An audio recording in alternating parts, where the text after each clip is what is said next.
afternoon, social media. How we doing today? Another week is in the books and another day of the best day of the week. That day being Friday, baby.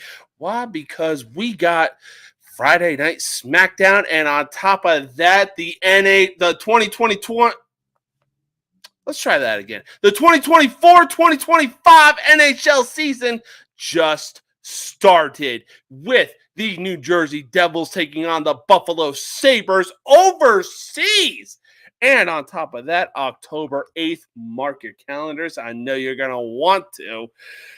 That's when the NHL regular season really starts. You can already tell who my team is, the Chicago Blackhawks, with the greatest logo in NHL history, and it's not even close, baby. But usually I rock True Victory, a veteran-owned, veteran-operated clothing website that I am a brand ambassador for. Look, let me talk to you. They have some awesome clothing options. They got decals. They got gym bags. They got t-shirts. If you want to rep your school's or team's favorite colors, all you got to do is head over to truevictory.com.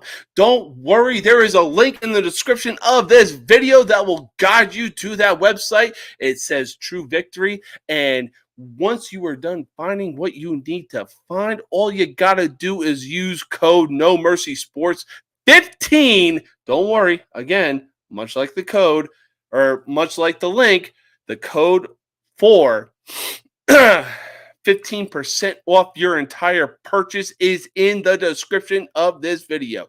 If you want 15% off your entire purchase from truevictory.com, all you got to do is click the link in the description and use code No Mercy Sports 15. Let them know I sent you. All right, enough jibber jabber.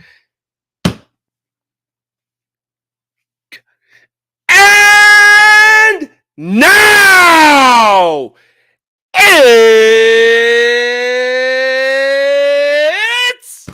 time for the most uncut, unfiltered, and uncensored sports talk show you will find on social media. And at the end of the day, you will know whose game this is with everybody saying No Mercy Sports. Let's get into it, baby! Nobody can stop me now.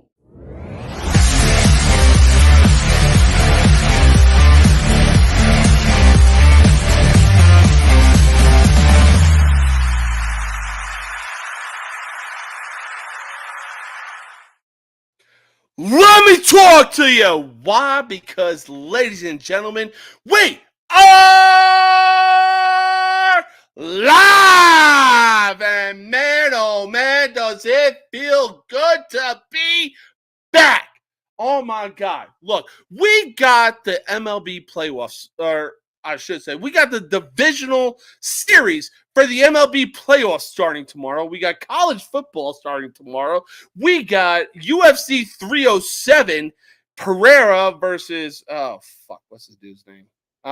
But look, we got UFC 307, and on top of that, we got UFC Bad Blood. So it's really safe to say that tomorrow is going to be fucking stacked.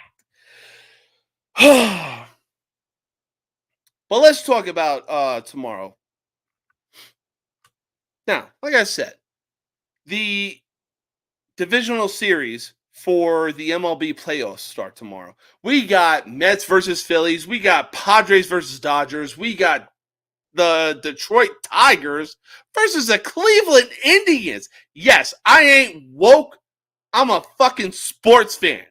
All right? And if you got a problem with it, you can take it up in the fucking comments. Anyways, on top of that, we got the Royals versus Yankees. Now, it's safe to say that playoff baseball is here. But there were a lot of sweeps that were going on. The Tigers, surprisingly, but I shouldn't say surprisingly, the Tigers swept the Astros with their former manager, A.J. Hinch, who put the Tigers on a generational run in the second half of the baseball season that needs to be studied. The Tigers swept the Astros in the wild card series.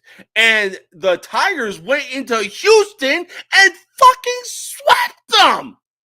Now they move on to the ALDS to take on the Cleveland Indians. No surprise. Look, Baltimore, y'all have a lot of talent that is going to carry you for a lot of years, much like the Chicago Cubs had when they had Javier Baez, Chris Bryant, Anthony Rizzo, Alberto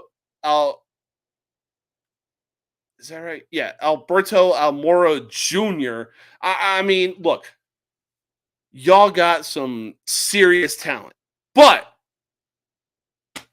Kansas City just wanted it more. And now Kansas City finds themselves going into New York to take on the New York or I should say, Kansas City finds himself going into the Bronx to take on the New York Yankees. Look, there are 3 teams right now that I trust to make it to the ALCS and hell, even possibly the World Series. Those 3 teams are the Detroit Tigers because, let's face it, they are making a run similar to what the Texas Rangers were making last year. The Kansas City Royals, look, they are loaded with some seriously young talent, and it's not even close. Bobby Witt Jr., I love you, but the number 1 team I got moving on to the ALCS and the World Series are the New York Yankees. And look, it boils down to, can everybody else around Judge and Soto actually produce something? Let's get some runs. Let's get some fucking wins. This is a goddamn playoffs, guys. But the reason I have faith in the Kansas City Royals is because most of the Yankees' losses came when everybody else around Judge and Soto wasn't able to fucking produce, and it wasn't even fucking close.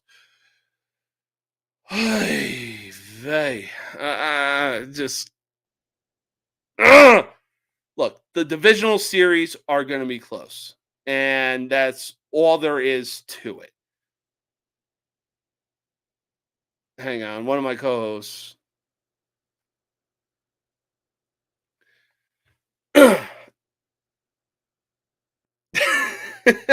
All right, so one of my co-hosts are backstage right now, and I know he's got something to say about the playoffs that ensued, but he's big, he's spicy, he's got some big and spicy takes. Please help me welcome to the stage, Mr. Spicy Big Man. What's up? It's that time of the year, baby. It's that time of the year. Okay, Dave. Let's go. Just make sure you realize who beat you in the 2010 Stanley Cup playoffs. Hey, look. It's all good. It's all good. Things happen. But guess what? It's a new year. It's a new year. Yeah. No, I completely agree. Look, there's 3 things we love doing on this show: talking shit, talking sports, and talking shit about sports. But what are your predictions for the World Series going into the divisional series? Yankees versus the Dodgers is what I'm really hoping for. But I wouldn't put money on that. I can trust LA as far as I can throw them. I understand that, but again, this is my opinion, and for me, that's right. What I want to see. But as I am an Orioles fan, everybody knows this, but I would like to see the Yankees win one. I like to see them win one too, especially with Judge. Because there's the whole thing. Even though we didn't win, we made it to the playoffs. We still haven't won in the fucking playoffs with these guys, which is, I mean, they're still all really young, okay? And you got to give them time. And I'm trying to be optimistic about next year because all our bullpen, if we bring in one maybe 2 more guys. Oh man, we're solid. We're solid with everybody coming back and they stay healthy.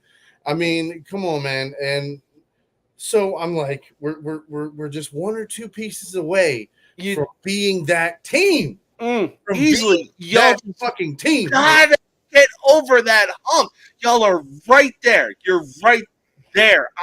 It's like, look, I'm a Yankees fan, but I wasn't even surprised that it was between the Yankees and Orioles for first place in the AL East. And look, y'all are right there. You have the talent. You have Gunnar Henderson. That's why I say I want New York to win. Because if it can't be us, it can be the next best thing.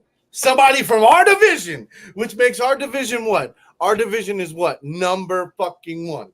Absolutely. But look, all I got to say is the Orioles have the talent. They have it on offense. They have it on defense. They got Gunnar Henderson. They got Adley Rutschman. They got Colton Cowser. Who was the guy?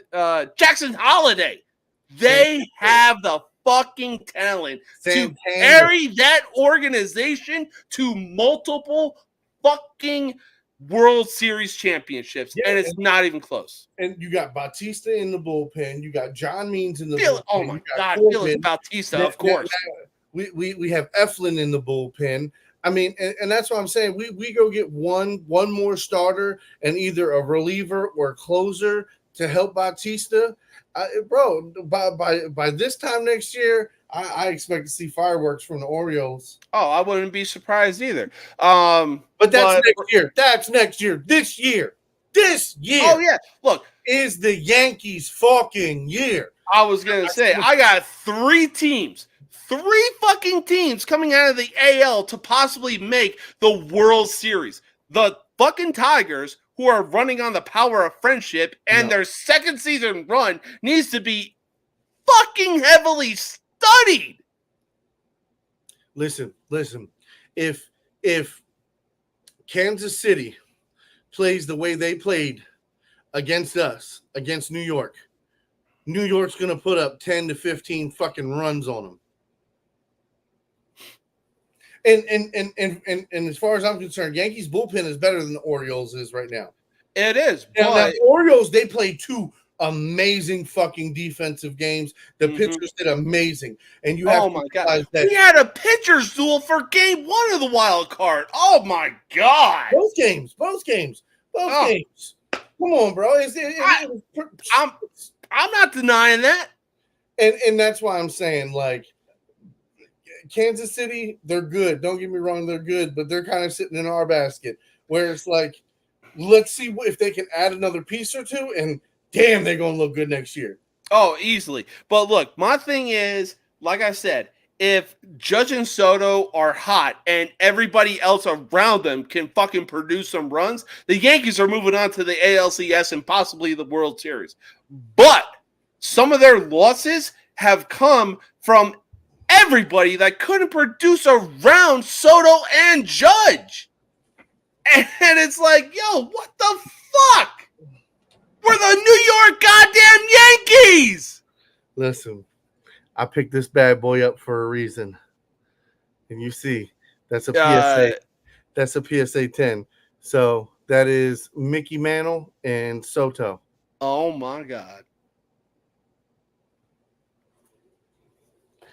Jim Mint 10. I picked that up and I was like, this is the year.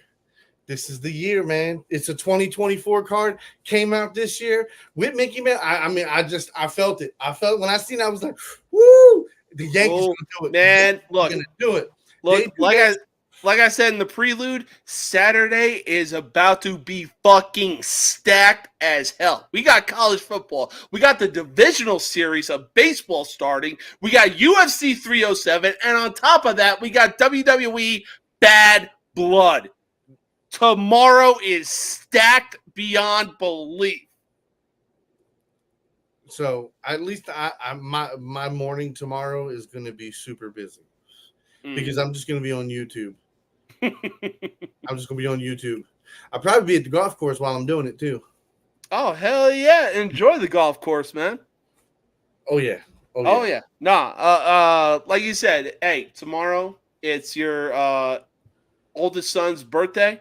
He turns 17. Hey, young Oh, buck, go out there and fucking get some, baby. shoot, I think his game is almost over now. Oh shit. Damn. I mean, look, the fact that he's got 3 full ride scholarships. Unreal. Unfucking real. I mean, it's not like they're from fucking Alabama, Georgia, and shit. You know what I mean? Like, hey, look, a scholarship is a scholarship. Yes, you know? yes. We are happy to get some BuzzFeed on him, and I'm very happy and proud about that. But absolutely. You know, when Clemson calls, that's yes, you're right about that. That's the. Hey, what if Maryland called though? Nowhere near. I don't even think Maryland's in the top 10 for him. All right, fair enough. His number one school he's wanted to go to since he was like probably 10 years old was Clemson. Oh shit! Well, let's make sure that Andrew doesn't hear that. But no, for real, young buck, go out there, go get some, go do your fucking thing. And speaking of football, we got some menaces in the NFC right now, specifically in the NFC North. The Vikings get the win in a near blown lead game against the Packers, and Sam Darnold is playing like we thought he would when he was drafted to the Jets coming out of UFC. Now, as I don't know about all that. I don't think any of us expected him to be amazing when he got drafted. I mean, look, the Vikings are undefeated right now. No. I'm saying when he got drafted. I don't think any of us expected him to come out and be amazing.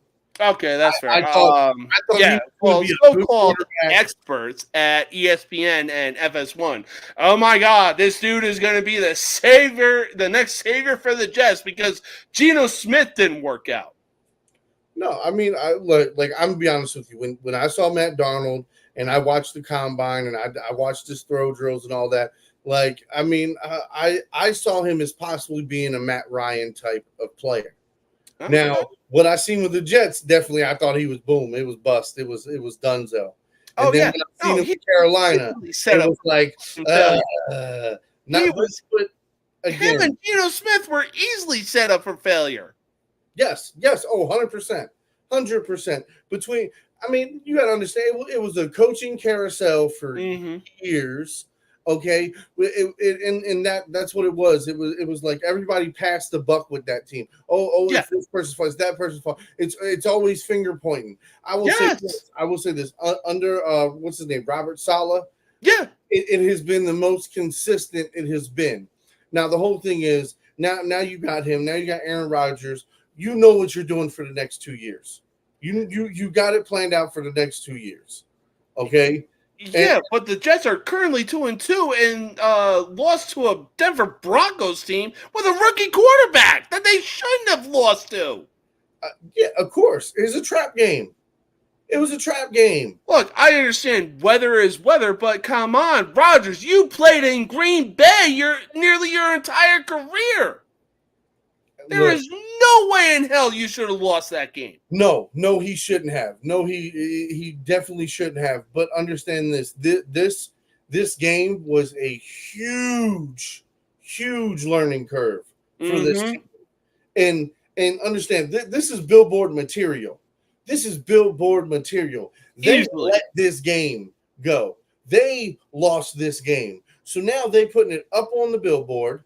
Okay, now you're putting it up on the billboard. Now you're looking at this every fucking Saturday, going to sleep. You're waking up Sunday morning before the game, and you're looking at this, and we lost to the worst team in the NFL, or second worst team. One of the worst teams.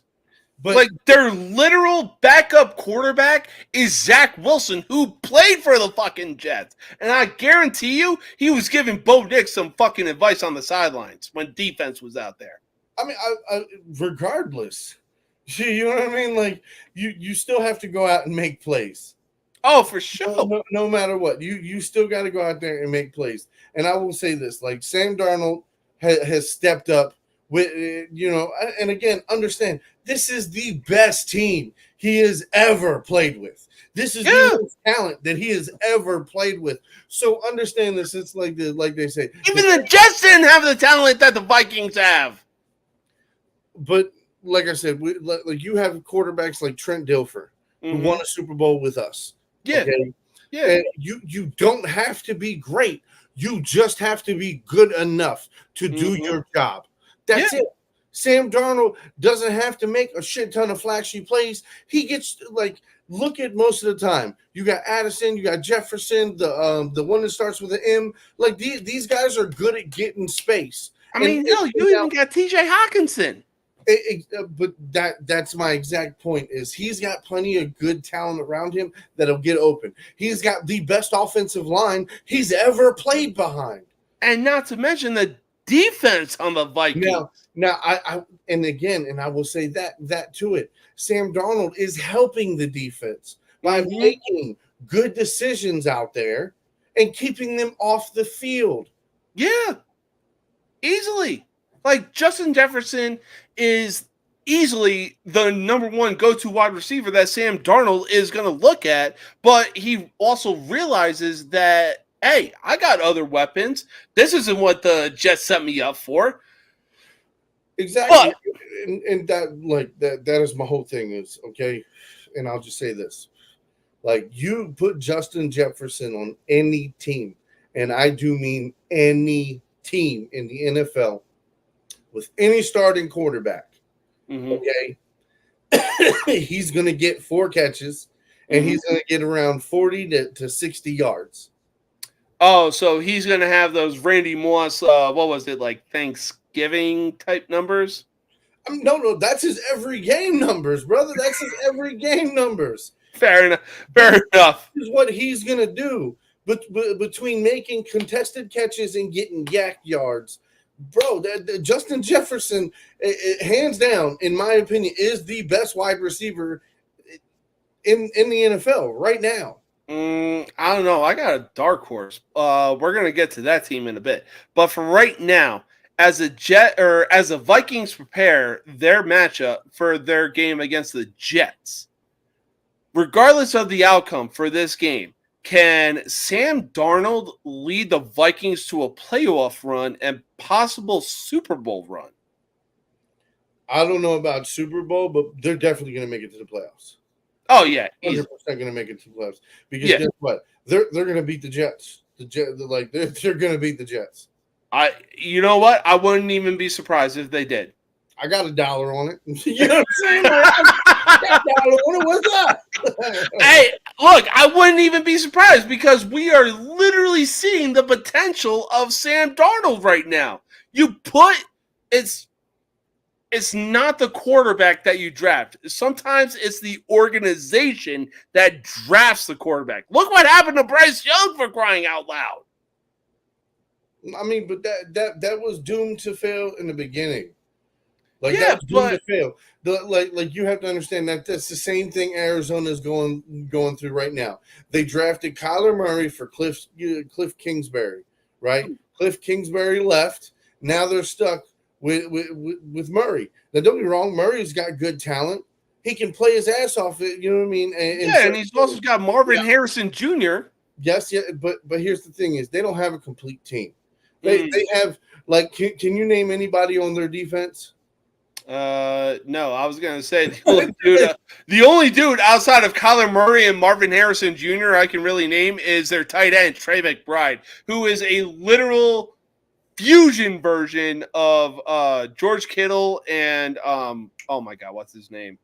What was his name? He was a tight end for Dallas for so long. Oh my god, what's his name? I know who you're talking about. Jason Witten. Yeah, Mister. I'm gonna get on a football show and talk politics. Dumb as shit. Got fired quick as a motherfucker. That's why he went back to football. Because it was like, oh yeah. He gonna leave announcing again. Because they told him, like, bro, you say some dumb shit like that again, you fired. Like, bro, I ain't even surprised. to everybody. Like you are not. You cannot talk about your personal opinion. You know what I mean? No, like, dude, you were a literal cheerleading tight end for the Dallas Cowboys, for crying out loud. You made one block to make the Cowboys score, and you celebrated. You're a goddamn cheerleader. Now, Trey McBride, he can make plays, but he can also block. He can make plays like George Kittle, and he can block like Jason Witten. He is just out there living his best life right now. So I'll say this. He looks like a young Mark Andrews. That's fair. So I'll say this. Mark Andrews might not have much production this year as far as catching and everything, but look at the run game. He blocks like a motherfucker. So that's the one thing I say, because we take Likely out and we're going to run the ball. We bring Mark Andrews in, and Mark Andrews is usually going head up with one of the pass rushers on the edge. Oh yeah, ain't even close. I mean, at least he's still helping us win games. Yeah. Now, y'all even got Isaiah Likely. Yeah, no. Isaiah Likely has had 2 decent production games, but again, from what we're compared to, you have to understand, we had almost 4 straight years where Mark Andrews got at least 800 rushing yards. He had 2 years where he had over 1,000 rushing yards. So understand that where Mark Andrews is right now is like in the shadows compared to what he was, the last 2-3 years, bro. So that's fair. Yeah. So right now he should be playing the role that Salvador Perez, the catcher for the Kansas City Royals, is playing. Like, hey, I recognize your talent. I'm going to take you under my wing and let you know what I know and what you need to do to be a great tight end the same way I was. Because, look, if a man recognizes talent, look, just take him under your wing and teach him what you know. Well, now the only bad thing is that, we paid Mark Andrews. That's true. So we paid Mark Andrews good money. I'm not going to say we didn't make him the highest paid tight end. We did not. But he's definitely well paid. So, oh, yeah. And you got arguably the best running back still in the league in the backfield. I mean, yeah. I mean, bro, he's a beast. Oh, yeah. And people thinking that he is washed because Tennessee spent the best years of his life being mediocre. It's probably the same people that are thinking, hey, you know what? Vanderbilt is going to go 6-6 and get fucking annihilated by Alabama. All I'm saying is, remember when I said he was going to get 1,000 yards? Oh my! He had 200. He had nearly 200 yards against the fucking Bills. All I'm saying is he's almost halfway there. Not even close. Oh yeah, no. And to think that we have over 10 games to go. Oh yeah. Oh my God, he was severely underpaid, and it was like, yo. How often are you going to get a chance where you get a 6'5", 265-pound running back that knows speed? Yeah. Ashton Jeanty is out here of Boise State, 5'9", 215 pounds, and running like Marshawn fucking Lynch. Yeah, no, I mean, look, bro, it's something that we've been waiting for. It's something that we knew we needed. And the whole thing is now that our team is gelling and it's like, okay, our run game is going. We're going to continue to pound the rock. We're going to continue to work on it. I knew it was going to be it was going to be bad. I didn't know how it was going to be that bad where we lost the first 2 fucking games of the season. What the fuck? Look, the first loss against the Chiefs, that was severely devastating. It's not even close. No, believe it or not, it wasn't. It wasn't because it was such a close game. I was happy about that. At least, we lost to Kansas City. I knew. I even said it on the show. We're going to lose to Kansas City. There was no way that we were going to beat. I mean, there was a part of me that was like, you know what? They could upset Kansas City the same way that Detroit did. No, but they were a literal toenail away from getting the upset. Yeah, I mean, but losing to the Raiders was eye opening. Yeah, because it was now back-to-back weeks that we're starting the season 0-2. Like, to understand that if you really gonna think that you're gonna make a playoff push, understand that you're gonna have to win 9 out of the next 10 games. 9 out of the next 10 games. Mm-hmm. Like, you know what I mean? And if you only win 8, then it's a maybe. Maybe you're on the cusp of it by the end of the year. Easily. But the whole thing is week 16, week 17, week 18 are the biggest weeks of the year. And if you're not in because it's basically like college football rivalry week. Oh, that's my wife. I was like, I know I heard squeaking. I was like, somebody hit the door? Oh, my God. I don't know. I think she wants to hand me something. Wouldn't be surprising. But much like Sam Darnold, another QB in the NFC South has basically revived his career since the season began. Like, I really didn't think it was possible because he played for the Carolina Panthers. Tampa Baker Mayfield. Let's be real. Cleveland did this dude dirty. I would listen. I think we both agree on this, and we talked about it before. You banged on the table and you were like, I feel like this is great for Baker Mayfield. He's going to be great with Tampa, and I think they're going to wind up winning the division. And so far, they are on a great track. Like, my God, the NFC South is a division to watch right now. Yeah, last night's game was amazing for both. Couldn't script anything better. Now, I mean, yes, there was a couple of things that both teams messed up. Like, I didn't blame Bucky Irving for that loss. Mm-hmm. And anybody who does, you don't know football. Easily. Like one play does not. Okay, you have to have at least 3 or 4 incidences throughout a game that, like, if somebody fucks up, if he would have fumbled twice, mm-hmm. you know what I mean, got tackled for a loss for making a bad cut, then okay, that's 3. That's 3 right there. You know what I mean? You hurt us on this game. Yeah. But the whole thing is, like, he had one fuck up, and I don't give a fuck what you say, bro. Somebody punching at the ball, you got some guy grabbing your arm back, and then somebody punching your arm immediately after while you're trying to reset the ball. I don't care. I've had the ball knocked out of my hands. Oh, yeah. And this is why you do this kind of carry with the football sometimes. That's how I fumbled. What? Fumbled. Literally, I'm carrying it like this. I got that mother. I got it smothered. And he punched right there at my hand and got that nose, and it popped. Oh, you dirty sons of bitches. And when I'm telling you, he punched my hand was throbbing. Ooh. I was like, what the hell? Yeah, I mean, that's what I'm saying. It can happen. Okay, now the likelihood of him punching it exactly in the right spot to pop it out is very, very low. So this guy works at it. He practices at it. Bates is very, very good at it. He almost got 2 of them yesterday.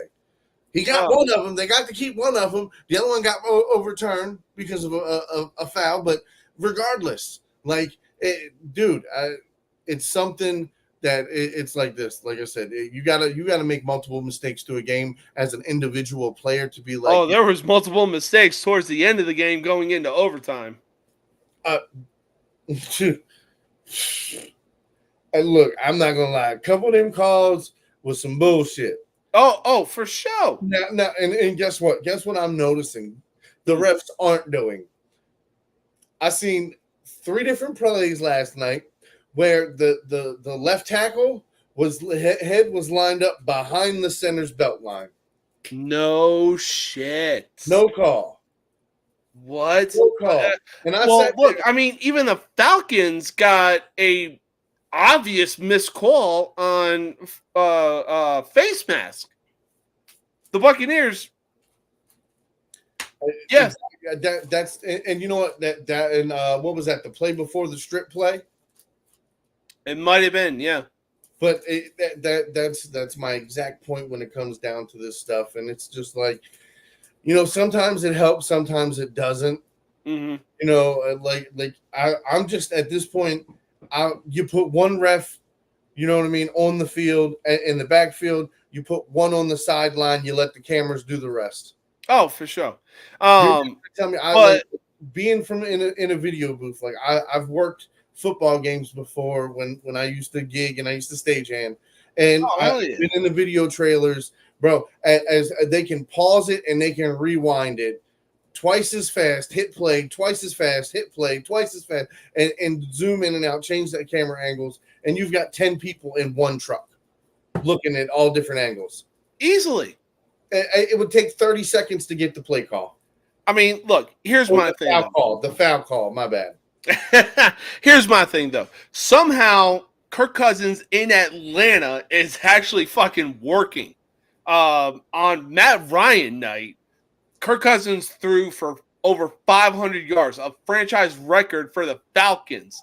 The Buccaneers are battling with the Falcons for first place in the NFC South, a division that a lot of people are going to have their eyes on. And even with Andy Dalton under center, there's some light for the Carolina Panthers. There's no doubt about that. But rocket easily.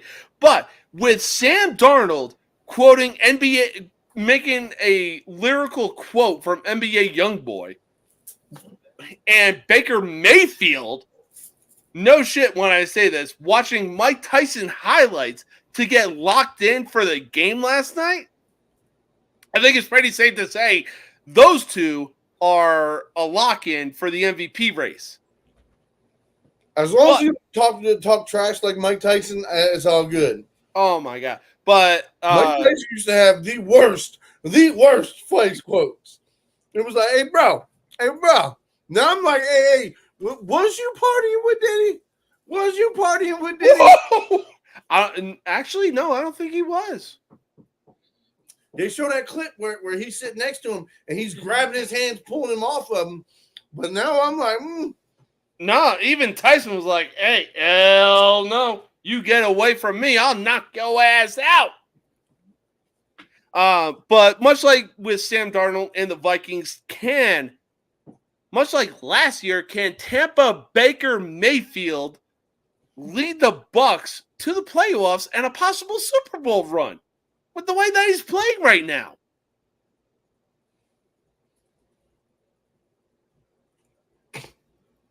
Because it really wouldn't surprise me if he could. I mean, Baker is good and all, but I mean, I'm not calling Super Bowl with that team. They just lost to the Falcons. They did. They did lose to the Falcons. Yeah, it was a good game. But my whole thing is, you think they could beat the 49ers? You think they could beat the Bills? I mean, they beat the Bucs beat the fucking Lions, an NFC favorite. Okay. That's a trap game. Game because a lot of people who don't know football said what? The Lions were going to win that game. Most people took the Lions. Everybody so the Lions are on the Lions. Yeah, man, we the fucking Lions. We going to run through the Buccaneers. Halftime, they was like, shit. End of the game, they was like, God damn. Hell, go back and look at the first half of the Bucs versus Eagles. They were out-yarding them 255 yards to 0. And that's my exact point. Like, bro, any given Sunday, okay? You look at a team as a whole. You look at how they've played. You look at the stats. But in general, like I said, you can only guess, because that's all it is. You can only guess how a team's going to play. Because 1 minute into the game, the star player can get injured. Yeah. The quarterback can get injured. The left tackle can get injured. Somebody goes down, and somebody can step up and make a play and save the day. And then a lot of times that don't happen. Now does it? No, you absolutely right about that. So, I can't even argue that favorite shit. Can all of a sudden get blown the fuck out or get beat nonetheless. Be a minus 2,500 motherfucking team. And then turn around at the end of the game because their left tackle went down and they had a good edge rusher. And that motherfucker dogged everybody else you put in front of him. And tore your quarterback up and got motherfucking 5 sacks on the day. The other guy got 2 sacks. The defensive tackle got a sack. And your guy got a total of motherfucking 100 yards. Because every time that motherfucker dropped back and didn't throw that ball immediately, he was on his back. And that's what you got to look at. That's why it's like if you're analyzing defensive tape, I'm looking at your first 3 steps. I don't give a fuck about the entire play. I mean, I understand it's good that you run down the field and make a play. It's good that you get a tackle for a loss. It's all good. But your first 3 steps is what I need to see. Oh, for sure. If your first 3 steps, you aren't at past where that offensive lineman started, you're trash. Oh, easily. I mean, look, we are currently living in the world of the NFL where we got Sam Darnold and Baker Mayfield as potential MVP of the football of the NFL. Jesus Christ. On top of that, somehow Kirk Cousins in Atlanta is fucking working. Their Commanders. The Redskins are atop the NFC East. What the fuck is going on? You said, hold on, who's on top of the NFC East? The Redskins. Oh, yeah, no, okay, so they got the talent, and they damn sure picked the right quarterback. The Heisman winning quarterback.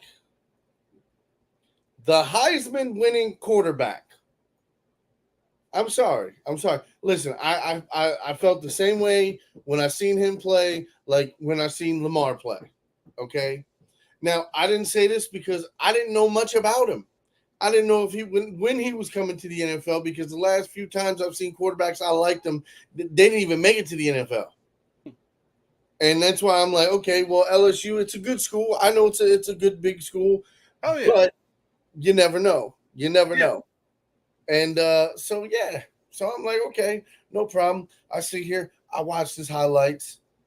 I turned around last year. I called him a couple times. I was like, okay. Y'all got me more into it. I'm like, all right. You know, that dude's a gamer. Gamer. Yeah. So now I'm watching him in the league, and it's literally like, yeah, this motherfucker's legit. It's the same thing. Like they was like, oh, Lamar Jackson's gonna have to learn the speed of the game. Nah, the speed of the game gonna have to learn him. Yeah, because the SEC is the closest thing to the NFL level that you are going to get to. Dude, he is not letting the game come to him. He is going to the game. Yeah, like, absolutely. He is the game, and you are going to play it. He's got Scary Terry. He's got McNichols. He's got Austin Eckler. He's got 50 Cent Jr., a.k.a. Brian Robinson, who got shot in the fucking knee. Don't forget Grandfather Time. Easily. Ertz. Grandfather Time? Is Zach Ertz. I was going to say, is Logan Thomas still there? No, I was talking about Zach Ertz. Okay, fair enough. Oh, God. All right. Well, we still got a bunch of football talk that we need to get to, but for right now, we are going to take our first commercial break. And if you want to catch us more on this kind of talk show, all you got to do is tune into the most villainous college sports talk show you will find on social media. That is College Sports Villains, baby. And here is our first commercial break. I'm a bad guy, the one you love to hate. Andrew Anderson, spitting truth that just can't wait. Got a podcast, like a punch right to your face. College Sports Villains, taking it over the place. I'll bring the facts whether you like it or not. Dropping truth bombs, giving it all I got. They call me a villain.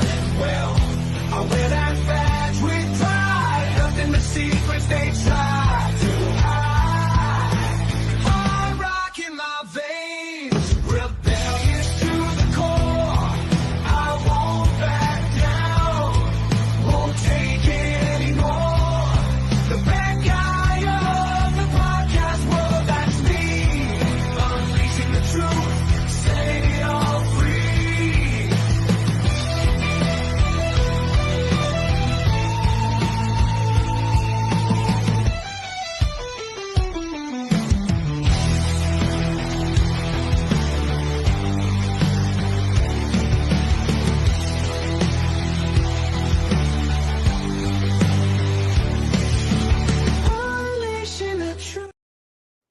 Yes. So, catch us on College Sports Villains every Thursday at 8 p.m. Eastern Standard Time. And at the end of the day, you will know why we are villains in college sports in our own right. Now, we are going to stick to the NFL right now. Because why? Because there are a lot of head coaches that are on the fucking hot seat, and it's not even close. We got Doug Peterson of the Jacksonville Jaguars. We got Kevin Stefanski of the Cleveland Browns. We got Zach Taylor of the freaking Cincinnati Bengals, who we thought were going to be in competition with the Chiefs. And on top of that, No, we did not. I said it in the beginning of the year. Say it again, over and over. Oh boy. But on top of that, we got Mike McCarthy, who is also in the hot seat. Now, yes, the Dallas Cowboys are 2-2, but they beat a Giants team by 5 points, who they should have fucking dominated. She hooked up her AirPods. That's why it clicked off. It hooked right to the computer. Oh, man. But, all right, look. Which coach is likely to be looking for a new gig either after this week or this season? Well, Stefanski's more than likely, if he's not on the hot seat, but this offseason will be the hot seat. And if this season doesn't determine it, it's going to be next season. So I'll say this. If he wins 8 or 9 games, if he can somehow get that out, he might not lose his job this year, but he's definitely on the hot seat. But, I mean, I'm going to tell you, I'm going to say this, and I know this is spicy. I like to go spicy. But obviously. I think the Buffalo Bills coach should be on the hot seat. That's who I think should be on the hot seat. How do you have one of the top 3 best quarterbacks in the goddamn league, and you're not setting him up for success? Mm-hmm. Set that man up for success. You have pieces around him. Yes. Okay? Again, this is the whole thing. This is you are the head coach. You're the head coach. Okay? It is your job to coach your team. If you can't coach your guys how to do something, then what do? You have to figure out a way to work with what they can do. No, easily. I mean, look, as a coach, it's on you on both ways. You have to come up with plays. You have to be able to help your players, consistently be able to, compete at a high level, doing what you're asking them to. And if they can't, you have to adjust your scheme, and you have to figure out how to make it work. And when you can't, then clearly this is what happens. Like, bro, he's been on the doorsteps multiple times, and it's just like, how have you not got that? How has Josh Allen not made it to a Super Bowl? It is, for me, it's coaching. It's coaching. 13 seconds. Let's be honest about that. I mean, that was, what was it? 2021. I believe, divisional or AFC championship between the Bills and the Chiefs. That was easily the Bills' best chance to go to the Super Bowl and potentially win it. But right now, the Bills, yes, they have Josh Allen in his prime right now. And yes, he also has some good weapons at the wide receiver core that he can use. But at the same time, it's like, yes, the coaching staff, much like Houston did with Deshaun Watson, they are wasting the prime of Josh Allen. Get him some fucking weapons and make him. It's not the weapons. It's the coaching. Okay. It is 100% the coaching at this point. Like, bro, you're not going to tell me, Shakir, you got Cook, you got fucking Josh Allen, you've got a good offensive line. You know what I'm saying? Like, you've got there's that the Bills lost to the Ravens speaks volumes. But I mean, again, you have Curtis Samuels. You had there's other guys, and then the tight end. You got 2 tight ends. You got Dawson and Knox. Like, there is guys there. That's the whole thing. Like, it comes down to coaching at this point. Like, yes, you lost Diggs, but again, you brought in other guys, and so you change up your scheme. Okay, we don't have Diggs. We don't have a big guy that we can just upchuck it to, and he can go win a one-on-one ball. No problem. But you got a bunch of fast guys that can get open. They can get open against zone defenses. They can burn man defenses. Use them. And then guess what? If it doesn't work, then you do a backup dump-off play. Or you design Josh Allen to be able to run down the fucking field. Like, there's things you can scheme up, and it's just like watching this. Yeah, and he is a dual-threat quarterback, too. He knows how to use his fucking legs like Lamar does. I mean, again, when it comes down to it, like, you have to be able to make the best of what you have. Mm-hmm. You have a lot as the Buffalo Bills. Like, I am this confident. I think me and a bunch of professionals could get that team to the Super Bowl. Oh, easily. I mean, literally, it doesn't. You see what you have, and you work with it. How can I set up these guys to succeed? What are my weapons best at doing? What is the easiest way I can get him the ball? Whether you're doing backside reverses, whether you're doing switch reverses, or whether you're out of the pistol and you got four guys in a fucking backfield bunched together, like, work with what you have. Yeah. Because, I mean, hell, like you said, like, you drop me in the Bears front offense. Oh my God. I'm making sure I invest in that fucking O-line so Caleb Williams is easily set up for fucking success. Instead, the dude is literally running for his life the same way that he did at USC. I ain't touching that. I will. I don't. Listen.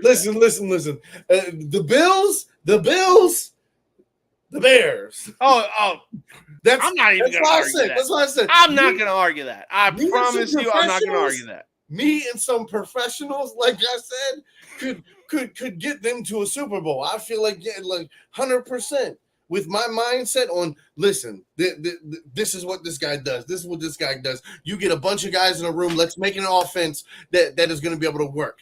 We go through every offense we can think of, and we pick and choose plays, and we pick and choose formations, going all the way back to 1912, all the way to 2024. Okay, nothing from the year. Let's work to the strengths and move away from the fucking weaknesses. But again, I feel like that you should expand by decompressing. Like, and that's what it is. You stop trying to force guys to run your offense, and you tailor your offense around them. Yeah, and I think that's when coaching becomes complete, because if you're using the same playbook more than 1 year and you have a bunch of the same plays that you did the year before. Yeah. I mean, like, yes, don't get me wrong, like, a handful of plays, like, yeah, they work very well. Our team does them very well. Okay, boom. Now, and again, you're also drafting guys to help play your system. Absolutely. But again, it's in that do with what you have. Mm-hmm. Yeah, no, look, I completely agree. I mean, there are definitely a lot of head coaches that are in the NFL that are on the hot seat right now, but I completely agree that the head coach for the Buffalo Bills is seriously in the hot seat. Why? Because we have Josh Allen in his prime right now. He is, oh my God, it's not even close of what this guy is doing. He might be a next Jim Kelly for the Buffalo Bills. Don't say that. Oh, don't say that.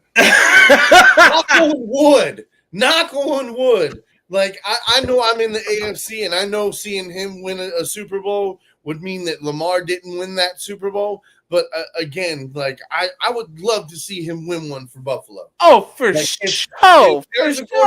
Like, look, I am sorry that as long as Patrick Mahomes remains under center and the Chiefs are paying the fucking refs right now, they're atop the AFC. I'm sorry. It is what it is. Yeah. I mean, look at the games that the Chiefs have been playing. They should not be undefeated right now. There is no question about it. Listen, that's it's all back and forth. And for me, it's just like this. Like, look, man, you got to play a damn good, clean game to win. Oh, for sure. So For sure. that's why it's just like, okay, no problem. And I love it. I love that we lost to him week 1. That's bulletin board material. We putting that on the bulletin board. Oh, So God. when That we game make it to was the so playoffs, fucking close. when we make it to the playoffs, we going to run the ball for 200 and some motherfucking yards on them. And Y'all best run the goddamn ball. You got arguably the best running back in the league right now. Then tell me why we didn't.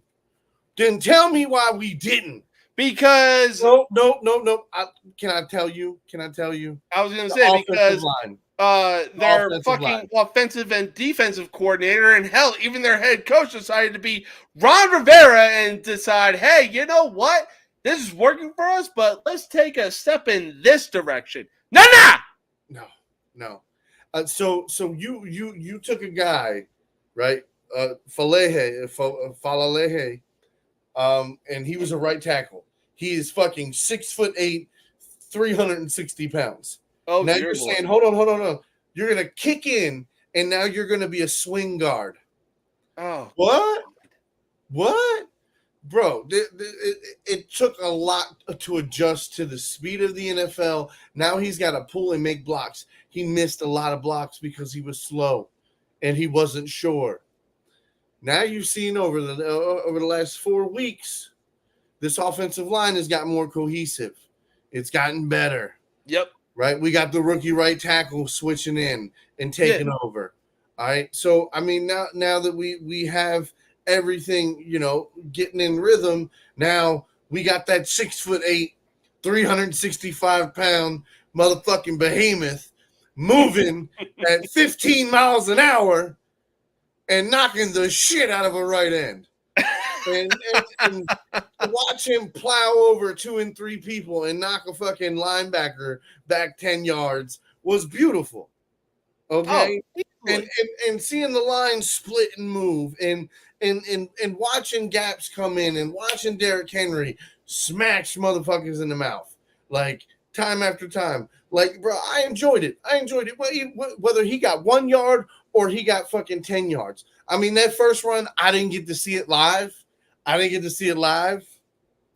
But, I watched it a bunch of times. It was beautiful. Beautiful. For sure. All right. So we're going to take a break from the NFL as we got the NFL that's coming up this Sunday. This Saturday is going to be fucking stacked, in my opinion. We got college football. Or, you know what? Let me start over. We got the divisional series of baseball starting.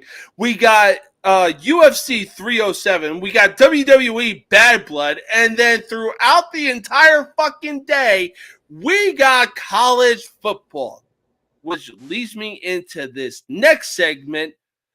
Roll Tide! Roll! Oh my God. The first half looked like Georgia should have hit the mercy button and called it quits. However, they would make a good comeback and make it a close game. In the end, Alabama would be the team walking away with the victory. Despite Georgia having back-to-back national championship wins, did Alabama show why they are the true top kings of the SEC? Roll Tide! That's what I'm saying. But speaking of the SEC, we got somebody making a comment. Am I convinced that the Kentucky football team will be a great defensive team for the rest of the season? Look.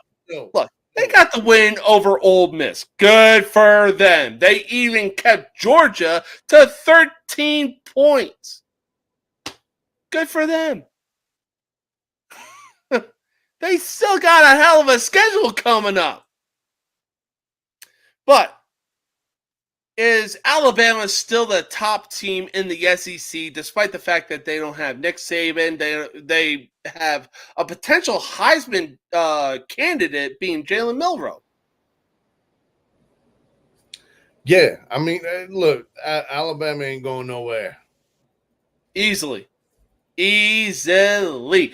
Now, I'm fully convinced that the Heisman Trophy should easily be handed over to Boise State running back Ashton Genty because of what he is doing on this season alone. This man is literally Marshawn Lynch if he went to Boise State.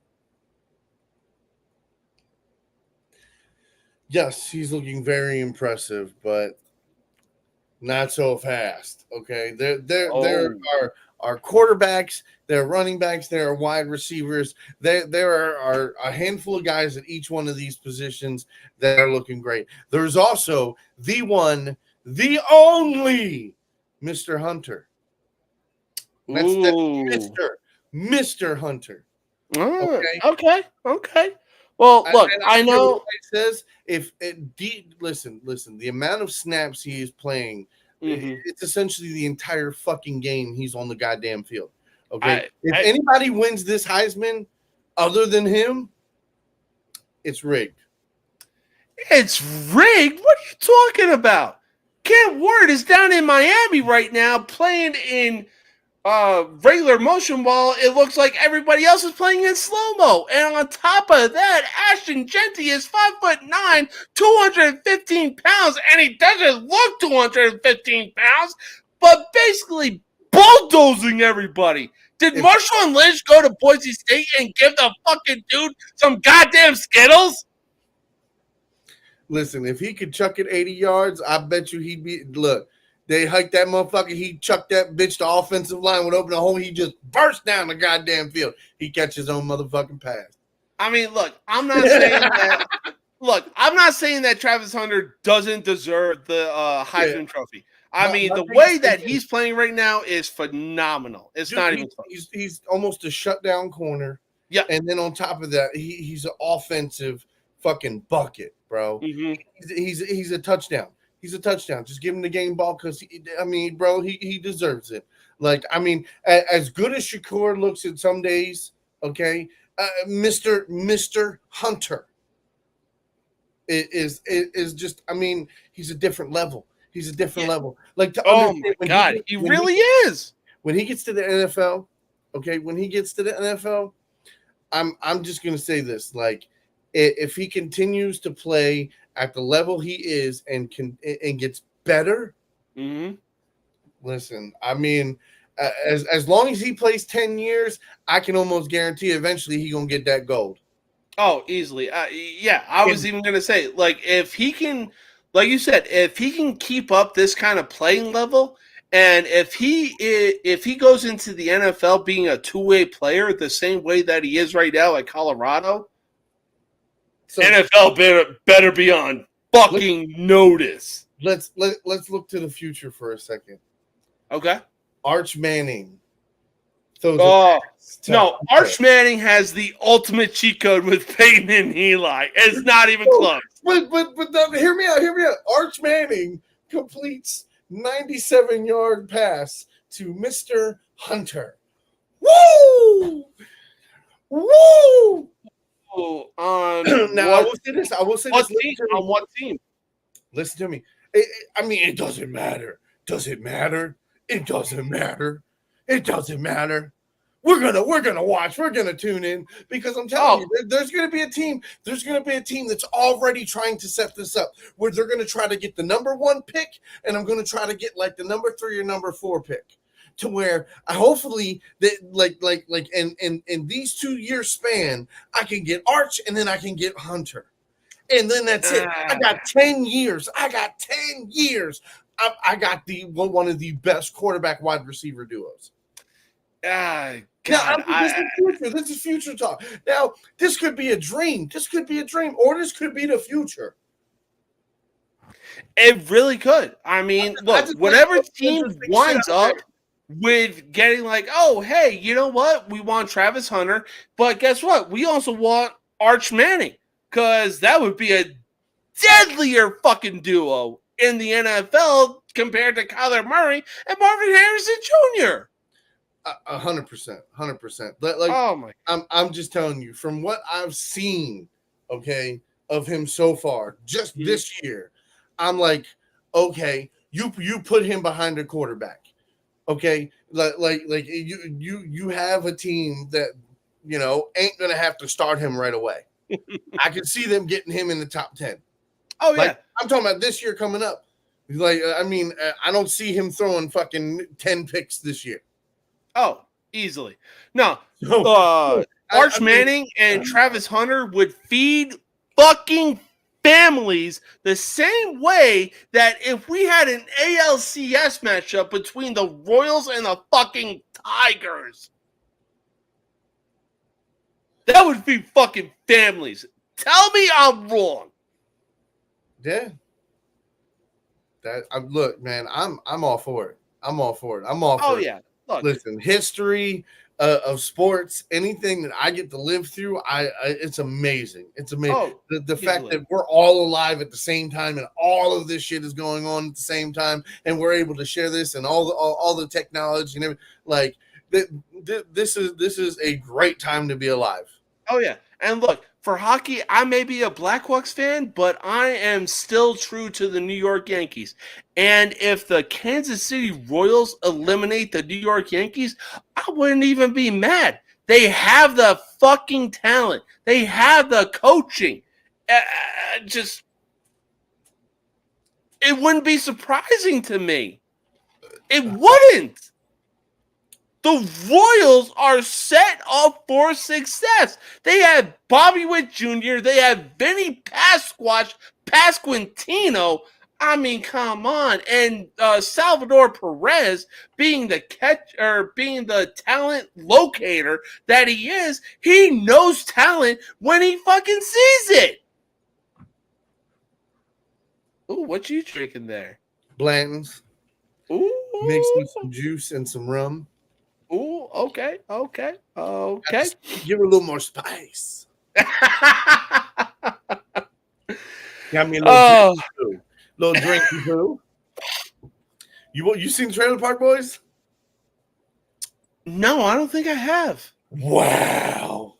Oh my god! Look, I get enough shit from it for my wife. Just watch season 8 of Trailer Park Boys. Just season 8. And I promise you will watch every episode. No, trust me. Like, she showed me the scene of the Sam Squatch. Oh no! That is but a bitter taste in the fully developed. Mostly because of the dude with the fucking glasses. That's all she showed me. I promise you. But look, we are staying in college football. And college football needs to respect the fucking military. Because both Navy and Army are undefeated, yet they are not in the top 25 rankings. What? Okay, Army has... Hold on. Shut up. Not so fast. Okay. I will say this. I will give them their due versus a lot of good teams. But if they were to play anybody that is in the top 10, it would be bad. Oh, it would be. Look, I'm not saying put him in the top 10. At least put him in the top bottom of the top 25 rankings. You have to beat somebody to be somebody. No. Shut up. The wife keeps popping in. She's like, no. You got to beat the man to be the man. Okay? Oh, come on. Even Army and Navy would beat Indiana and Illinois. Even UNLV. Listen. See. The UNLV, I don't know. That is a good football team on both sides of the ball. Their quarterback literally walked out because he didn't get the payday he was going to think he got. They were a good team. Okay, they were a good team. So, again, it's one of those things where it's competition matters, and when you start to get up there with some of the heavyweights, like you understand that their facility is the size of damn near the whole college of the other school. You know what I mean? Like there's a difference. Like when you have meal prep training, you have weight lift, like everything is specified for you versus colleges that they got one guy that cooks food for the team. You know what I mean? Well, look, I will say he's making 5 things is what he's making every day. He's making 5 different damn things. Well, And look, pretty much I will the say same this: shit on a Memphis regular basis. Florida State into Tallahassee and beats the Seminoles, and then on top of that, they go into Navy and lose to Navy. Yes, it was a shootout, but Navy practically ran the goddamn ball down their throats. Army and Navy have over 1,000 rushing yards, and their quarterbacks alone make up for half of those. Okay, so hear me out. Hear me out. I did call it. What the last 2 weeks, I said the same thing. Navy was a top 25 offense, and it, right now, as far as college ranks go, like they're a great offensive team.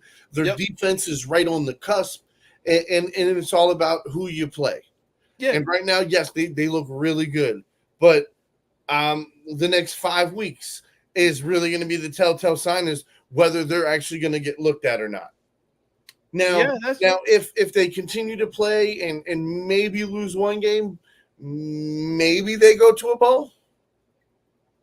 They might. I know for a fact that the game that both Army and Navy are going to lose to is Notre Dame. It's not even close. See, and that's the funny thing, because I was going to say Notre Dame is going to be the game that separates these teams, because it's one of the best games that they're going to play, one of the best teams they're going to play. Okay, and guess what? I'm going to take Navy over Notre Dame. Army, I'm not taking over Notre Dame. I'm not. I like them. I like them a lot, but. Look, Navy's offense is what makes me love them so much. I was going to say, look, I will easily give you that. The fact that Northern Illinois was paid $1.4 million to go into South Bend and play Notre Dame, and they upset Notre Dame. Anything is possible right now. I mean, listen. Any given Sunday, well, guess what? Anything can happen Saturday too. Couldn't agree more. I mean, look, right now, Saturday dictates what happens on Sunday. I was going to say, right now, the quarterbacks, Bryson Daly of Army, if he goes off in Army's next game, this is rushing yards. If he goes off, this dude is literally within shouting distance of Ashton Genty of Boise State. The same thing could be said for Blake Horvath. I really hope I said that right. I even looked at it like, what the fuck am I looking at right now? But, I mean, look, the thing is, Army and Navy should be in the top or the bottom portion of the top 25 rankings. Shut up! Even the wife disagrees with me. Again, you got to beat somebody to be somebody. Like, and I know it sucks. And again, they both look really good. Look at some of the schedules of these ranked teams. Who are they even playing? I completely understand. But again, when you're winning 57-0, 72-3, 66 points versus fucking 10 points. Hey, a win is a win. No, I mean, but that's what I'm saying. That's the difference. It's not just by that they're winning and that they're a big school. It's they're winning by a lot, and they're kicking the shit out of schools that might and could have a chance. But again, let's be honest, competition matters. And again, when your gym facility is the size of an entire college, what are you going to do?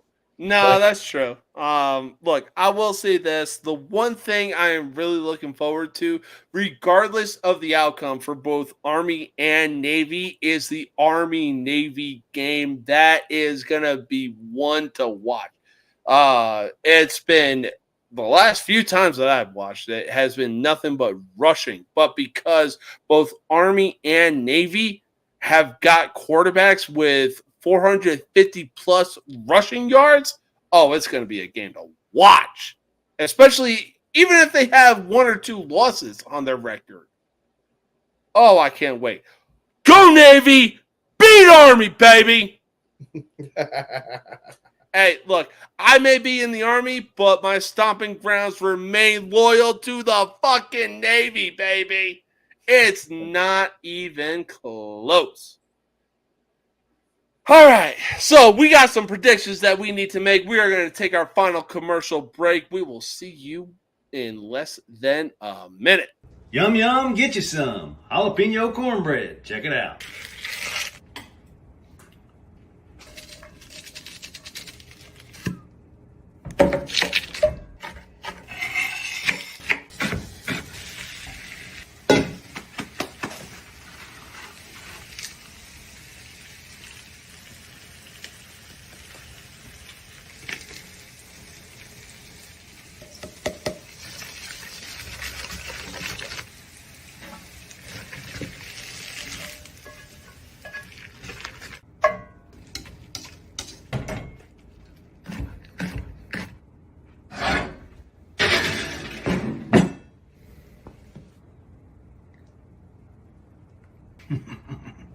Spicy. Ooh, woo! Man, I made some chicken Caesar salad last night, and I had some diced chicken with Dano's taco seasoning and fucking chef's kiss. I'll tell you what. But we are in the final portion of our show where we make some predictions for both college football and the NFL. First game up on college football Saturday, we got UCLA going into number 7 Penn State. Penn State. Easily. It's not even close. So we actually talked about this last night on College Sport Villains. I went through ESPN through most of the week, and I read every single stat breakdown, all the different ways they were going. I read the stats on who had the most passing yards, touchdowns, all that stuff. So listen, you just name the team. And, Okay. and like 90% of the teams, I went through the schedule off of ESPN and got all the stats. And, so you name the team, I'm going to tell you. All right, so we got number 9 Missouri going into Kyle Field College Station, Texas, to take on number 25 Texas A&M. Andrew, I think I'm wrong. I think I was wrong. Like Missouri's defense, it did look good at certain times, but I think I need to flip on that. I think I need to take Texas A&M. Ooh, and I think I might be wrong there because I took Missouri, but I mean it's just one of them things where this is going to be one of the games that is going to be really good for a portion. But I think by the third quarter, somebody's going to be a winner. I think it might be a little back and forth, or it's going to be slow in the beginning, but then in the third quarter, somebody's going to take the lead. Oh, for sure. We're going to finish with it. But sure. I hate to do this, but I think I might flip. I think I might flip for Texas A&M. All right. So next game up, we got the 4-1 SMU Mustangs going into Louisville, Kentucky, to take on 22nd ranked Louisville. I looked at some of the stats. I read some of the stuff. You know what? Give me SMU for the upset. You know what? I will take SMU as well. I really think they can pull it off. Yeah, look at their win and loss record. Look at the points they put up per game. I mean, again, I know this is a step up in competition, but look, I think they can do it. I think they can do it. And even if they don't, if it's close, I mean, that's still got to feel almost as good as a win, because for sure. when you're playing up to competition, it matters. Easily. All right.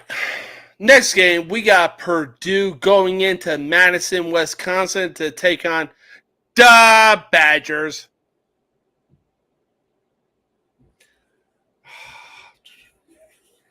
Give me Rutgers. I honestly gonna take. Hold on, you said that was the Rutgers game, right? No, Purdue versus Wisconsin. Oh, Wisconsin Yeah. all day. Give me Wisconsin. Purdue. Yeah. I mean, they're gonna get their asses whipped. Oh yeah. Now this team, I would love to see Purdue put up like 13 to 14 points. Yeah, I agree. Nice, but I think that's about all they can do to that team. No, I agree. All right, so next game up, we got University of Massachusetts going into DeKalb, Illinois, of a team that spent a week in the top 25 rankings, Northern Illinois Huskies. Give me Illinois. Yeah, give me Illinois as well. Again, I think competition matters, players matter, and I mean, they just have a better team. They really do. I mean, even their quarterback, like during the game against Notre Dame, they showed like a, I want to say, back cave of the quarterback that Northern Illinois had. And he was like, no, this is my study room area. My girlfriend is also going to help me. And Northern Illinois beat Notre Dame. So, yeah, I'm taking the Huskies as well. But next game up, we got Boston College at Charlottesville, Virginia to take on the Cavaliers.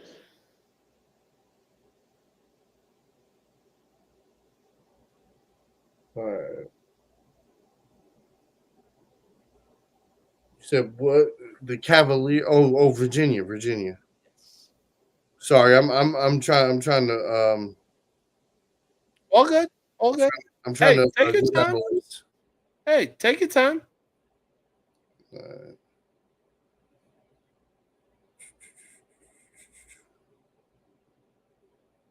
Oh, Boston College. Okay. You know what? Give me Boston College. Ooh, Boston College. Really? Okay. All right. Yeah, I might rock with Boston College as well. But these next two games are really going to determine whether these teams get into the top 25 rankings, the bottom portion. We got unranked, undefeated Navy going into the United States Air Force Academy of Colorado to take on the Air Force. And man, did those uniforms look hard. What is the Navy's slogan? Hoo-yah, Navy! Hoo-yah, Navy. Yeah, okay. Yeah, hoo-yah, Navy! Let's go, baby!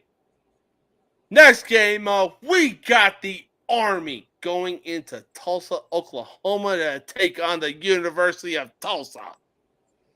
I mean, look, Army's going to put up points. Army's got a good defense. I mean, I don't think they're going to win it by, you know what I mean, like unanimous. But again, I think Army wins this game. All right, fair enough. By unanimous, I mean like I don't think they're going to win by 20, 30 points. I think they might win by 10 or something, but I'll take Army. All right, fair enough. All right, so we got unranked Tulane going into Birmingham, Alabama to take on UAB. Tulane.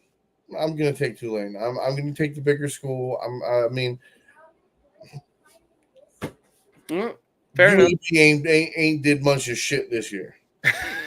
No, that's fair. All right, next game up, we got unranked Iowa going into the Horseshoe of Columbus, Ohio to take on third-ranked Ohio State.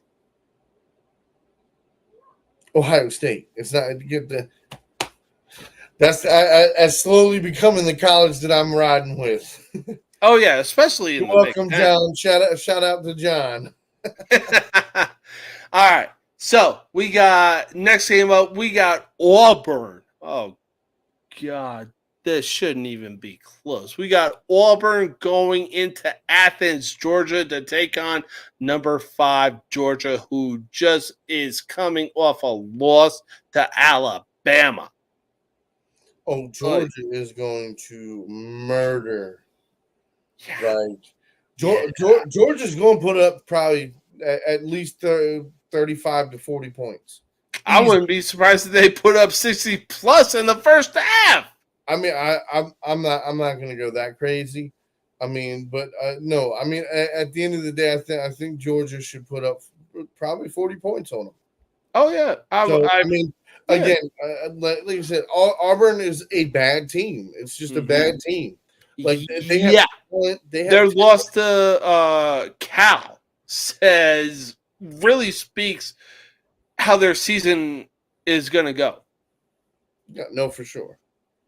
All right, so we got a very interesting game coming up. We got number 12 ranked Ole Miss, who lost to Kentucky of all teams, going into Columbia, South Carolina to take on the Gamecocks. Play that Sandstorm video. Ooh, okay, I see you. Listen. Look, I'm going South Carolina. Okay. All right. Fair enough. I called it with the thing that my picks that I sent into the group. I know I wasn't on the show last night, but unfortunately I had other things to handle. But yeah, hey, no, I'm taking South Carolina. Give me the Sandstorm. Okay. They're playing at home. They played tough with LSU, and I'm sorry. I still think LSU is better than Ole Miss. Mm-hmm. But no, I'm taking South Carolina. Actually, you know what? I'm gonna have to disagree with you there. I think Ole Miss is actually better than LSU. Why? Because it's either Chip or Brian Kelly that is the head coach of LSU. See, I'm not biased. I don't have that BS bullshit, that the tag along, because I don't know the coaches. I don't care about the coach. I see what I all I see is football. That's all I see. I don't know enough about college to sit here and get into the coaches and all that. I see what I see. As from what I see, his team does a lot of things that they do well. When you have players set up for success, and I've seen him. I mean, is this the greatest season? No. But are they winning? Yeah. Yeah, that's true. They're winning. Now, again, Ole Miss, you're talking about South Carolina coming off of that loss, right? Now, they're coming off the bye. They're ready. They're hungry. They're playing at home. I'm telling you, like, bro, if there's this is upset. It's an 8.5 point game. It's an 8.5 point game, and that it is. Visitors, listen. I'm telling you right now, everybody's going to bet on Ole Miss, and they're going to lose their money. Ooh, okay. A bold, big, spicy take. I fucking love it. So, next game up, we got number 23rd ranked Indiana, who is undefeated right now and was projected to finish last in the Big Ten, going into Evanston, Illinois to take on the Northwestern Wildcats. I feel like this might be a trap game, but I really like Indiana on this one. Yeah, I'll take Indiana as well. I ain't even gonna lie. All right. So this was one of the games that was discussed and we talked about in the group chat. We got the Rutgers Scarlet Knights going into Lincoln, Nebraska to take on the Cornhuskers. You said what teams? Rutgers going into Nebraska to take on the Cornhuskers. So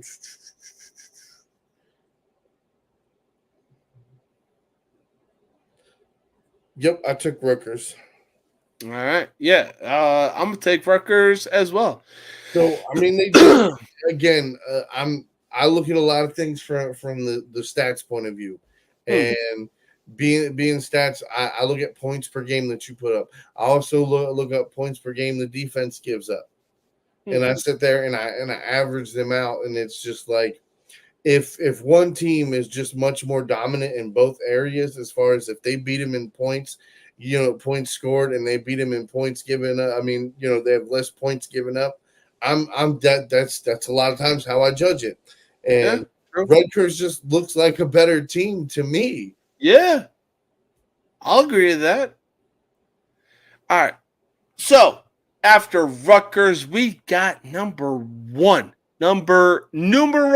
uno, Alabama. Roll Tide, roll, going into Nashville, Tennessee to take on the Vanderbilt Commodores.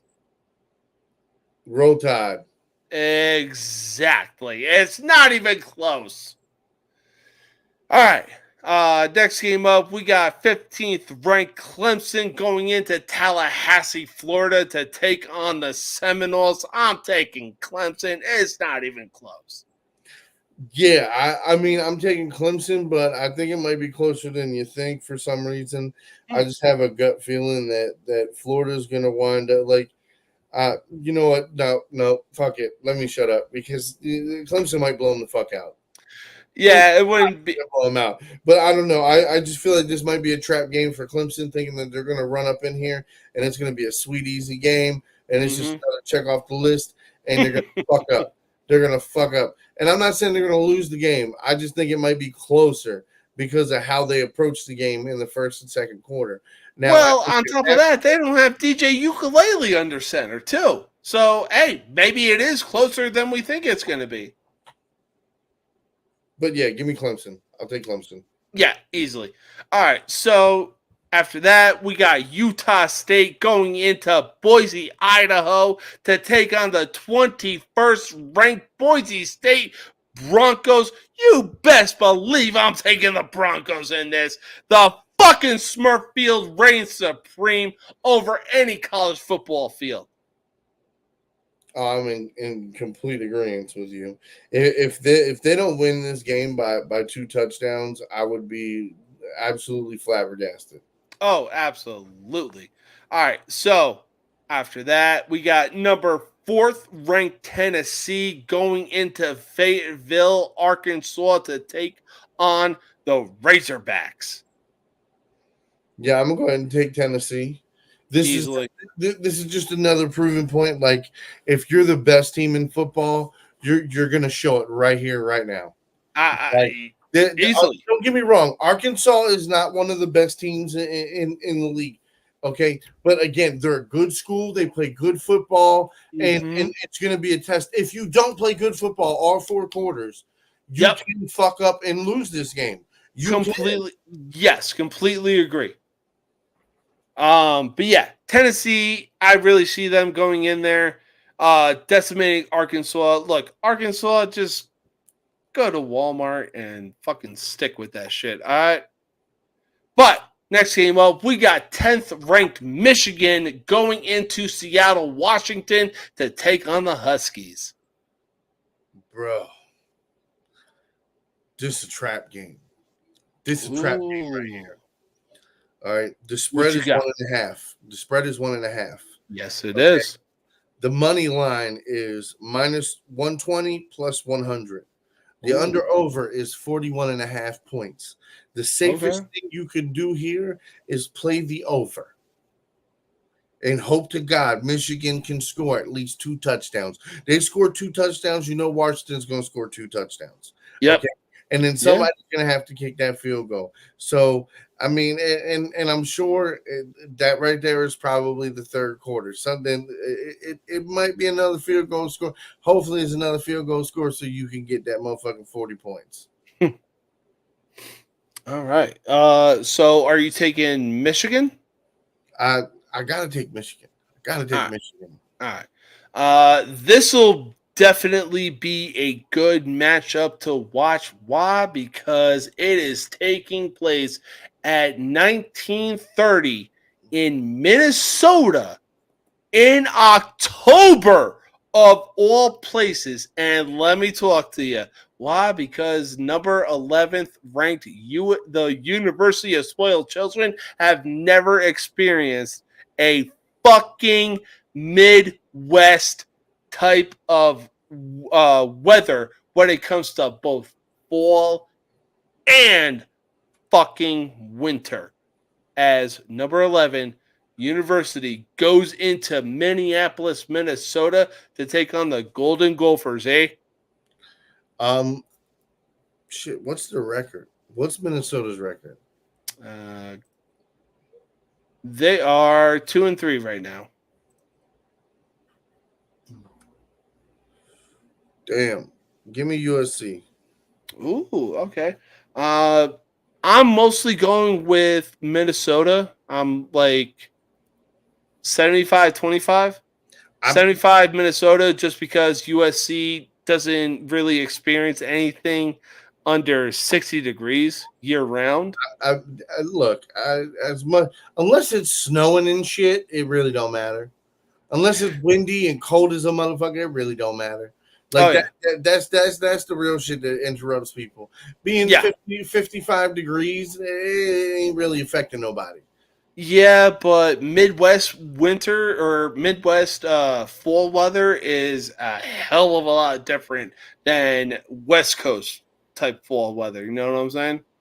I mean, now they're gonna play. They're gonna play East Coast teams. They're gonna play, some West Coast teams. They've got a couple games throughout the season. Like I said, I think right now it wouldn't matter. If it was next month, yeah, it would matter. It would matter for sure. It would matter in November. But I think right now in October, it's not really gonna matter. They play at 7:33, so it's not like it's a 9:30 game. You know what I mean? And they're gonna play into the night, and it's going to get colder. It's going to get a little crisper out there. No, they're playing at 7:30, bro. So I don't really think the weather does. No, and honestly, competition matters. I think USC should win this game by at least a field goal. I do think it might be a closer game, but it's 8.5 point spread. So I mean, again, to the victor goes the spoils, and I'm sorry. I just don't see Minnesota spoiling this one. Yeah, no, that's true. Like you said, 3 losses, bro. The weather. 3 losses. It's not going to happen. Oh, no, for sure. And I'm still going to go with USC. But, hey, you never know, because even this season has been crazy. Anyways, though. Next game up, we got Baylor going into Ames, Iowa to take on 16th ranked Iowa State. Iowa State. I hate the fucking Cyclones. I like the Hawkeyes. When I lived in Iowa, I was a Hawkeye fan. I liked the motherfucking Hawkeyes. I did not like the Cyclones because I lived in Carroll, Iowa, and our enemy was Kemper. And they were Kemper Cyclones. So it was like, you know what I mean? Like, fuck that shit. Fuck the Cyclones. Fuck the Cyclones. Fuck Iowa State because they're the Cyclones. But in this game, they're going to win. They're going to win. All right. So another game that was brought up in our group chat, we got University of Central Florida going into Gainesville, Florida to take on the Gators. I mean, this is a horrible game. This is a horrible game. Yeah. Like, this honestly might be the game that Bill Napier gets fired. I mean, bro, listen. The under-over is 62.5 points. 62.5 points. That means they don't know what the fuck's going to go on, but they're hoping people are hoping it's going to score less. Yeah. Okay? But unfortunately, I think Vegas has got other plans. I think Vegas is going to make this motherfucker a shootout like a sumbitch. And I think the over might be good. But if you put a gun to my head and said you got to choose one of these teams, I'd have to go UCF because fuck Florida. Florida ain't did shit all year. Yep. And you're not going to sit here and tell me, What is UCF's record? They are currently 3-1.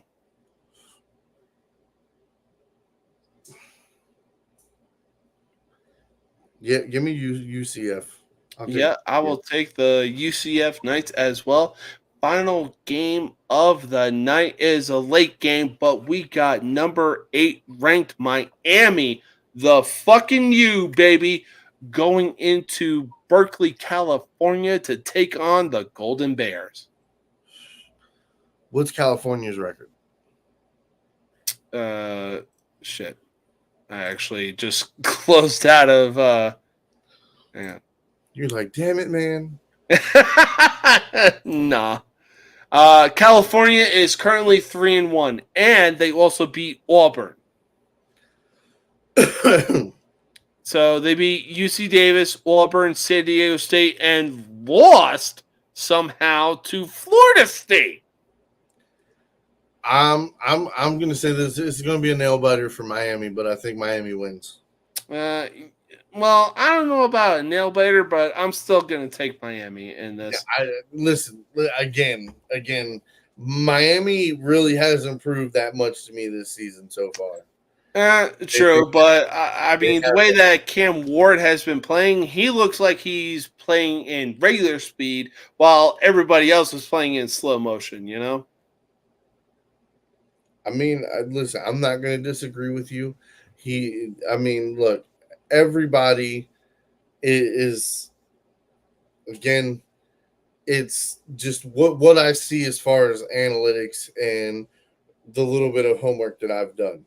And for me, again, from what I've seen, it's hard for me to say, yeah, I think the Gators are going to win at home when they've been disappointing at home. Yeah. And UFC has been just good enough where you look at them and you say,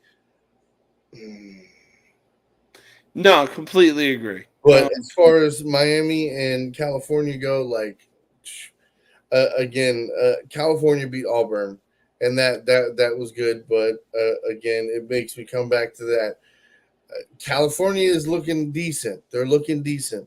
They are. Miami has looked suspect in a couple games, and that's what worries me. If California plays very good at home, they're going to give them a run for their money, and that's why I'm saying, like, this is what's going to build Miami, or this is what's going to break Miami. You know what? I can get behind that for real, because the whole thing is, I can see this being a field goal game. Yeah. I can 100% see this being a field goal game. And, you know what I mean? Say Miami is the one that misses, you know what I mean, comes to the end and misses a field goal and winds up losing the game by a field goal. Like that could be a huge difference maker. And now you're taking this team that is number 8 in the country, and now where are you putting them at? Yeah, absolutely. Ooh, that's a big fall. Ooh, is it ever? It's a possible bigger fall than what Oklahoma suffered. So, but we're going to stay on the topic of football. We got some NFL predictions that we need to make. The first game on this coming Sunday, we got the New York Jets facing off against the Minnesota Vikings in London. Give me the Vikings. Easily. All day. Like I said, we're seeing what Sam Darnold has been capable of when you put the right talent around him. Yeah. Anyways, next game up, we got the Carolina Panthers with Andy Dalton under center going into Chicago, Illinois at Soldier Field to take on the Chicago Bears. Yeah, it might be a low-scoring game. I'm going to take the Panthers. You know what? I wouldn't be surprised as well if the Panthers got the win out of this.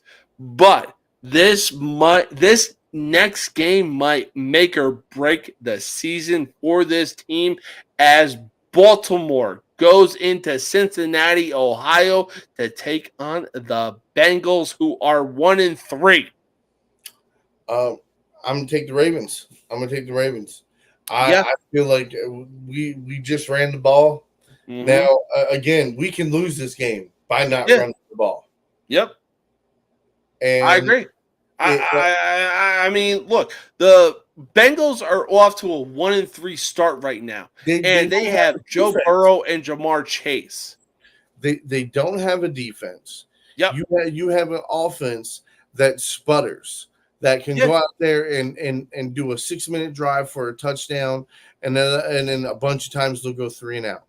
And it's that's nuts, but at the same time, they're too inconsistent on offense. And again, their defense fucking sucks. So every game they're gonna have to go out there and score 30 plus points. And I'm sorry, you're not scoring 30 plus points on the fucking Ravens. Not like it's not gonna happen. The Patrick Mahomes couldn't do it. Like Gardner Minshew, I like that bullshit. Like I don't know what it is about that motherfucker that we can for some reason not stop that son of a bitch. Regardless, okay. Regardless, we got better with the Cowboys. We got even better against the Bills, and now we're up and running. Oh my God, easily. I mean, look at the score between the Ravens and the Bills. Fucking Baltimore dog walked their asses. Anyways, don't get me wrong. That first play going for a touchdown, that really is what kicked that off. And of course, if that could happen every game, hey, fuck yeah. But I mean, realistic. It's not. But in the long term, you have to keep running the ball with Derrick Henry. You have to run the ball with Lamar Jackson. Exactly. Running threat behind the line of scrimmage. Then you still have to turn and you have to make good, accurate throws, which Lamar has done time and time again. And again, people still don't want to give him credit for it. But hang on. Derrick Henry isn't exactly what he has been since he left the Titans. But the game against Buffalo showed otherwise. I mean, bro, he's had now multiple games over 100 scrimmage yards. So, I mean, look. Somehow the Tennessee Titans are going to win the NFC or AFC South. All right, what next game? All right, next game, we got the Miami Dolphins, who are missing Tua Tagovailoa because he decided to be a dumbass and lead with his head, and of all people, run into fucking DeMar Hamlin that put him in concussion protocol. Anyways, though, Miami goes into Foxborough, Massachusetts to take on the New England Patriots. You best believe I'm taking the goddamn Patriots. I'm actually with you, buddy. I'm taking the Patriots on this one. Absolutely. This is gonna be. Look, Ramondre, what's his name? Ramondre Stevenson. Mm-hmm. MVP of this game. He's going to run the ball. He's going to catch the ball, run the ball, catch the ball, run the ball, run the ball. Okay. Yeah. Jacoby Brissett does not need to have 200 passing yards for them to win. He does not. He like on third downs, if it's third and long, he needs to make a good, accurate throw to move the chains. But other than that, hand the ball. Let Stevenson run the ball. I mean, and you know this defense is going to be good. Okay, easily. The coaching is back on Patriots level. Okay, Mayo is a good coach. Mayo is going to continue to get better. They're going to continue to draft better players, and I wouldn't be surprised if you see in the next 2 or 3 years the Patriots back in the playoff picture. I wouldn't be surprised either. I mean, hey, they have Drake May, they have Joe Milton from Tennessee, who looked really good during the preseason right now. Listen. I have no faith in any quarterback in that quarterback room. I'm sorry. That's just me personally. From what I've seen and from what the stats show, like, yes, you can have a good game, but can you be consistent? And that's the whole thing. Jacoby Brissett starting is exactly what shows me that, you know what I mean? Again, these guys need to learn. They need to be more consistent before they can get a starting role. And Completely agree. all right, next. Yeah, now Jacoby Brissett has been known to be one of the best backup quarterbacks in the league, and that's being said with Ryan Fitzpatrick under center. But he will do something for New England that can get the young guys excited. But for now, let's move on to the next game. We got the Cleveland Browns going into Washington to take on the fucking Redskins. I'm taking the Redskins. Yep, give me the Redskins. Yep, easily. All right, next game up, we got the Indianapolis Colts going into Jacksonville to take on the Jaguars. The winless Jaguars, I should say. Well, the buck stops here. This is the game that they're going to win. All right. If Trevor Lawrence wants to be respected, this is the game he has to win. It's on him.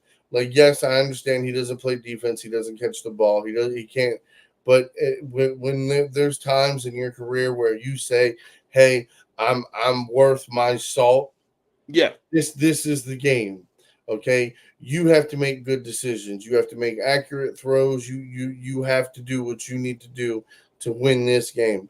If you win, if you did, like, seriously though, if Jacksonville loses this game, the shit that's going to happen to this team, Doug Peterson could very well be fired. Oh, he's gone. He's gone. There's easily. There's no question. The amount of talent that they have on that team, for them not to have at least 1 or 2 wins by now is all on coaching. It is all on coaching. Yes, easily, fucking easily. But next game up, we got the Buffalo Bills going into Houston, Texas to take on the goddamn Texans. This might be a very good shootout kind of game, but ultimately I'm going to go with Buffalo. I'm with you. I'm going to ride that Buffalo train. After what happened in Baltimore, you trust and believe they're going to come out with a vengeance. I would not be surprised to see Josh Allen score a touchdown. Oh, I wouldn't be surprised either. I think he's going to take this game into his own hands, and he's going to show you why he's Josh Allen. He's going to show you why he's one of the top 3 quarterbacks in this league. Easily. Now, next game up, we got a matchup of the AFC West. We got the Las Vegas Raiders going into the Mile High City to take on the Denver Broncos, who somehow beat the fucking Jets. Well, I mean, they got lucky. It was a flash in the pan, and I'm taking the Raiders. I'm taking the Raiders, and I'm not.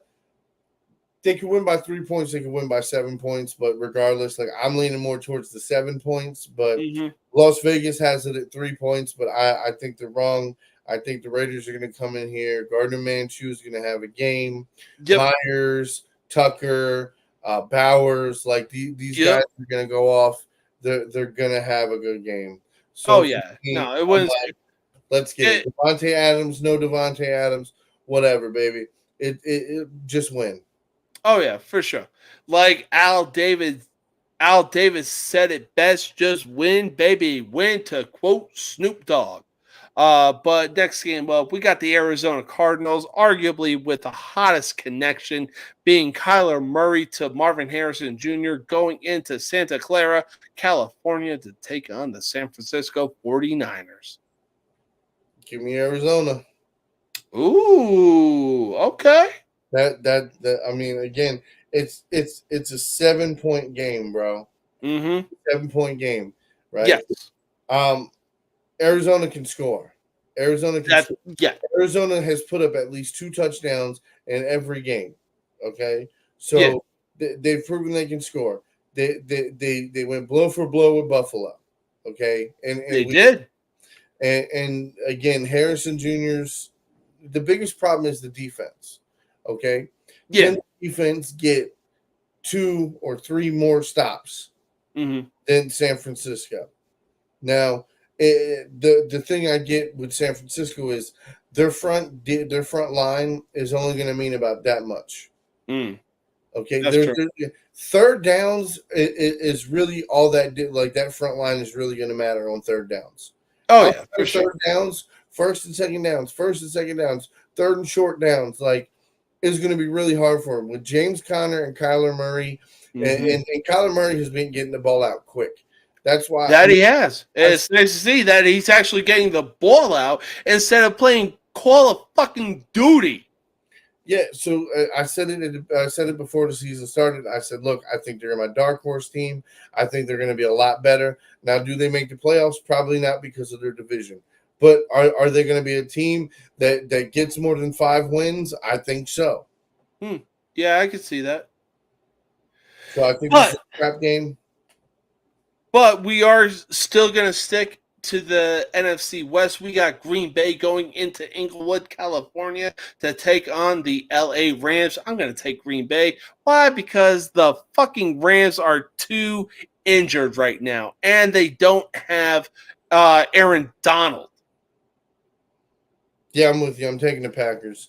I'm going to take the Packers by 7. Vegas has it at 3 points, but again, the Rams just don't have the offensive horsepower, and losing Donald definitely left a big hole in the middle of their defensive line.